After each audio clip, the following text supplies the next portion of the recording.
This is ZNS Total Sports, brought to you by Fourth Terrace Diagnostic Center.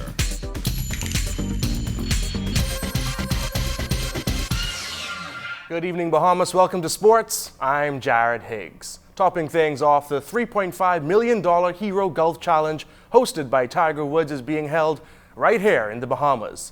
It's the first time in the tournament's 17-year history that it's being held outside the United States.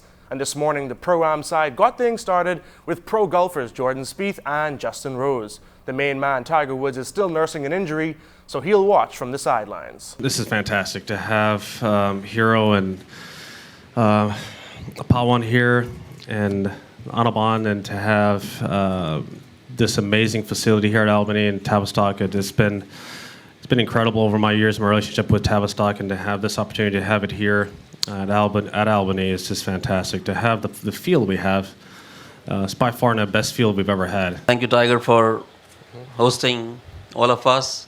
Thanks also to Tavistock, who have been involved with Tiger now for some time in hosting a similar event before this. I remember last year, Jordan had flown in halfway across the world from Australia after winning the Australian Open there, and then he lifted the trophy here in Orlando at Isleworth. And I understand he's done the same this year, other than not winning the event in Australia, but he's flown in from Australia again. I met a few of the pros here this morning. Unfortunately, I only managed 3 holes before I was pulled back in for some media interactions.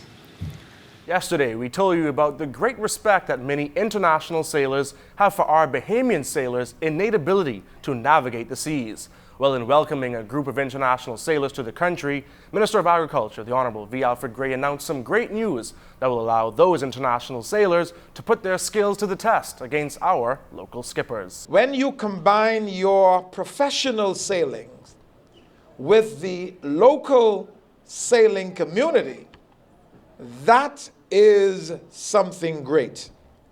And you happen to be here at the right time, when the Meguana Sailing Association had just been putting over a fundraising event.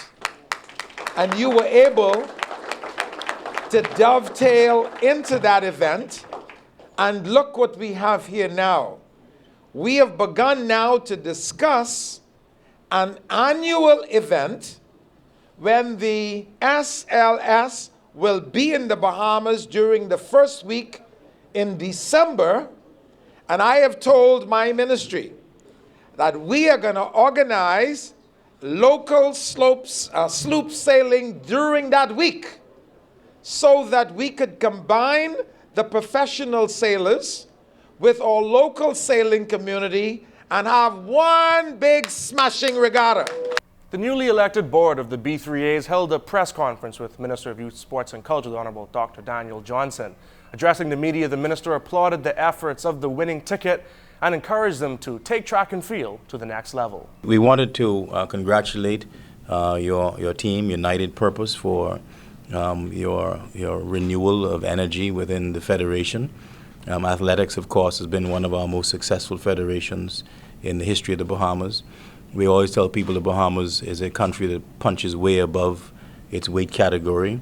We know our success in sports, sailing, boxing, cycling, track and field, the list goes on and on now, basketball, softball, baseball, putting young people in the area where they have access to a quality education, an opportunity to improve their lives. And so that is what the government and the people of the Bahamas are really so keen on, looking at a national program, a developmental program that is attached to it, and seeing who will be the next Tonic Williams, the next Frank Rutherford, the next Pauline Davis Thompson. And we really, really encourage you to double down on your efforts. St. Augustine's College junior boys basketball team are looking to repeat as BAISS champions for the 3rd year.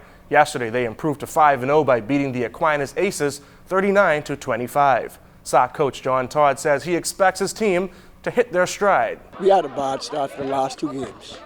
So once we get it right, it's like all night, all right? But no, we're going to be all right. We're the defending champions, so we can try and go back and do the same thing.